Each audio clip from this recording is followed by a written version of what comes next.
here's the reason I like talking about the failure narrative.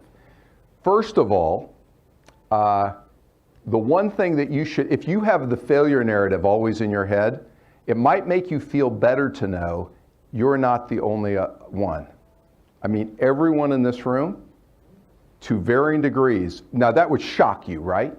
Oh my God, no, I'm the only one. Most people think that their failure narrative is unique to them and they're the only one. Not so. I can tell you with a certainty, everyone in this room has got one that is in their minds much more than you would believe. Now they cover it over. They look great and their hair is nice and everything is great. But I'll tell you, if you watch them enough and could see what they can do and where they just can't do it, that failure narrative is there. So step one is to realize you're not the only one. There's not something wrong with you because you have a failure narrative. Step two is, do you know what it is? And then step three is, how is it affecting your behavior now? And then you get to a question. Do you need to be a prisoner of it? You're not going to get rid of it, by the way. I have no clue how to get rid of one, but I do believe if you're aware of it and you try to address it, and I'll give you an example real fast. You address it, you don't need to be a prisoner of it.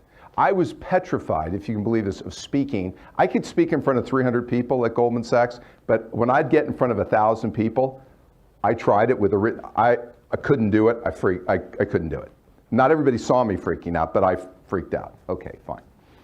If I was going to be head of investment banking, I was running corporate finance at the time. They called me in, my boss was Hank Paulson, said, we're going to promote you to be head of investment banking. And I talked him out of it. I tried furiously, everything I could do to talk him out of it. And then he was co-head at the time with John Corzine, and they didn't get along that well, which has been well documented. So I went around into Corzine and talked him out of promoting me. Okay, Paulson rightly wanted to kill me, okay? But I was so scared, I promised myself I will never become head of investment banking because I never want to get up in front of the annual conference in front of 1,500 people and speak. And I'm going to do whatever I need to get the hell out of here before that happens. No one would have dreamed that because I was such a polished speaker, they thought, in front of groups, and I seemed confident like in everything. And what I should have done is gone to Hank and say, I am scared. But I didn't think I could. Okay, I was afraid to even disclose it because I thought I'm the only one, I'm some weirdo.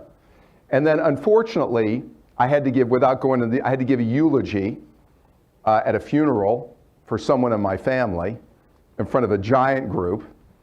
And I was petrified, but I learned that if you speak from the heart, I can give that speech, and it got me over it. But I would have gotten over it 2 years sooner if I had just told somebody and got advice. So my question for you, if you've got that, you're not alone, but can you reach out to somebody? Do you have relationships with one or two people you can disclose it to them and get their feedback? Because I think you can improve on it. You don't need to be a prisoner of it. That makes sense? Thank you very much, everybody. Good to talk to you.